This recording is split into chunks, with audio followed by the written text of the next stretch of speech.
Hello everyone, welcome to అమ్మమ్మ మనవరాలు. ఇవాళ రెసిపీ ఏంటంటే పెరుగు ఇడ్లీ ఎలా ప్రిపేర్ చేసుకోవాలో చూపిస్తాను.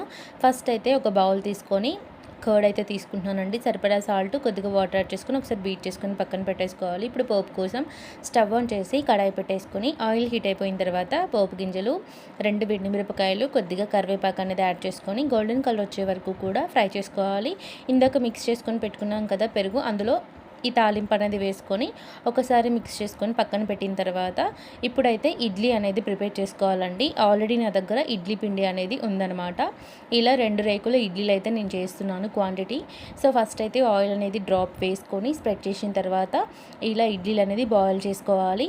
సో 15 మినిట్స్ బాయిల్ అయిన తర్వాత కొద్దిగా చల్లారిన తర్వాత ఇందాక మనం పోపు వేసాం కదా కర్డ్, అందులో మిక్స్ చేసుకొని ఒక హాఫ్ అన్ అవర్ సోక్ చేసుకున్న తర్వాత సర్వ్ చేసుకుంటే టేస్ట్ అనేది చాలా బాగుంటుంది. నచ్చితే లైక్ చేయండి, షేర్ చేయండి, సబ్స్క్రైబ్ కూడా చేయండి. Thank you so much.